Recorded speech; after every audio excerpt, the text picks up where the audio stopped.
Jenkins originated as the Hudson build server and is one of the foundations of the modern concept of continuous integration, or CI services. It's a large Java application with a web component, agents that run jobs, and a huge ecosystem of plugins. We picked Jenkins as a challenge project because it represents an important class of tool when building software that runs the world: remote code execution as a service. Jenkins is interesting because of its size and the way complexity is managed using plugins. Let's take a very common task for continuous integration systems: getting information from a Git version control repository. Jenkins predates Git and comes from an era when there is no clear version control winner, so each different version control system is supported by a plugin. These plugins may pull in other libraries as dependencies, gluing Jenkins interfaces to generic modules. This gives us a lot of flexibility in how we add vulnerabilities. We have the Jenkins core itself, the massive library of plugins, and the ability to create new plugins that create new high-level functionality too. This stands in contrast to many of the other challenge projects, which address much more limited sets of problems. The difficulties in making Jenkins into a challenge project are entirely related to what makes it interesting: the complexity and variety of existing code that it integrates with. This made it difficult for us to identify specific parts to focus on and introduce a lot of engineering problems getting integrated in a way for a CRS to even be able to process it. The vulnerabilities I'm most interested in are the Pipeline Utility Backdoors series of vulnerabilities. We created a plugin called the Pipeline Utility that allows administrators to run arbitrary code. We test for this functionality to make sure that administrators are in fact allowed to do this, and users without any authentication are not allowed to do whatever they want. This plugin also includes a set of different backdoors that allow an unauthenticated user that knows a secret code to go in through the backdoor. At line 136, we look for the header AIxCC backdoor.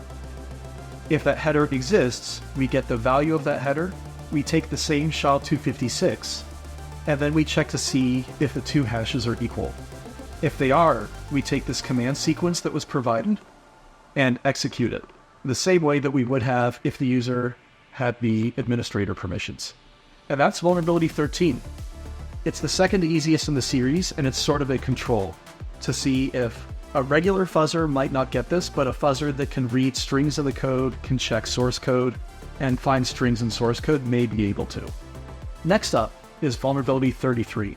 This is very similar to vulnerability 13, except we don't do any hashing.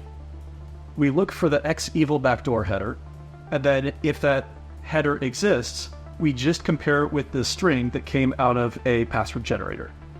Once we've done that, we set that we are allowed to execute the code, and then run the same create utils thing that we would if we were an administrator normally. Next is vulnerability 34. We look for the request header xcold storage. I started changing up the header names just to see how much that affects a CRS's ability to guess that this is a header name. It should be pretty easy. If that header exists, we have our pre-calculated SHA-256, but above it, in a comment, we have a string that isn't going to be guessed, but is the input to this SHA-256 value. Next, we take our candidate that came in from the request header, and if it's equal, we decide we are allowed to execute this code as if we were an administrator. 35 is where we start asking it to make a jump to information that it doesn't necessarily have. This is the one where we don't provide any information about what the input to SHA-256 is. We grab our backdoor candidate from this header.